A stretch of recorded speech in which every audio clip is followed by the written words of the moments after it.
mynews.studio. Solar panels in deserts, wind turbines along coastlines. Over 40% of global electricity now comes from low-carbon sources. But what comes after this milestone? Today's date is 2025-6/19.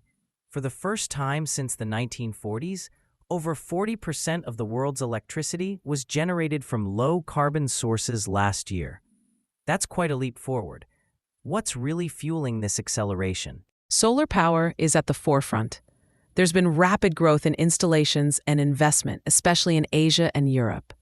The European Union, for example, now gets more than 71% of its electricity from low-carbon sources. That's mainly solar and wind, isn't it? Right, it is. The EU's progress comes down to consistent policy and heavy investment in grid infrastructure. China's moving fast too, building some of the largest solar and wind projects globally. Meanwhile, the US and India are catching up. Solar PV alone might soon make up 10% of their electricity mix. But let's pause. What's actually making this possible? It's a mix of long-term policy commitments, financial incentives, and importantly, grid upgrades. Updating the grid is critical for renewables because, well, the sun isn't always shining and the wind doesn't always blow. So, the question is, how do you keep the electricity flowing? Storage is the answer. Energy storage technologies, advanced batteries for instance, help balance supply and demand.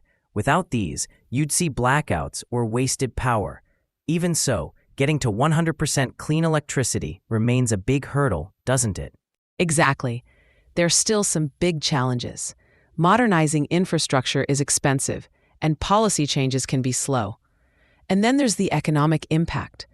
What about workers in fossil fuel industries? Are we seeing new jobs in renewables? We are, but it's not a direct replacement. Some jobs disappear, others are created, but often in different areas or requiring different skills. That's why retraining and just transition policies matter so much. Have you come across any places where this transition has worked well? Germany's coal regions are a good example.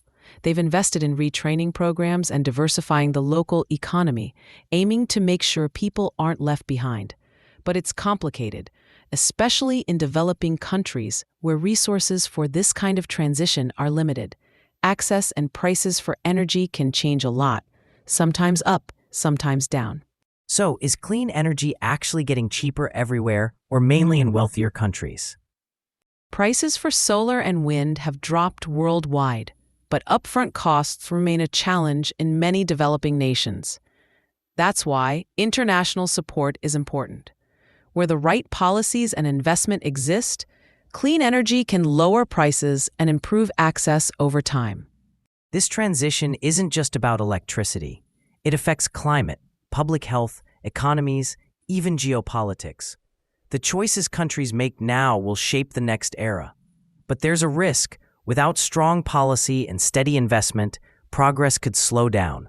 And as more countries target 100% clean electricity, grid modernization and better storage solutions will only get more important. The big question is, can the world keep up this pace, or will obstacles set us back? That's really at the core.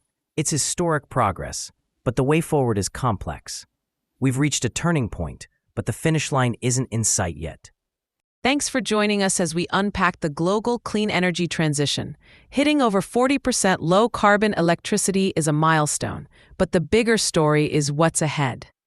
We'll be following how countries address jobs, access to energy, and grid upgrades. This episode was brought to you by mynews.studio. You can try it for free. Thank you for listening.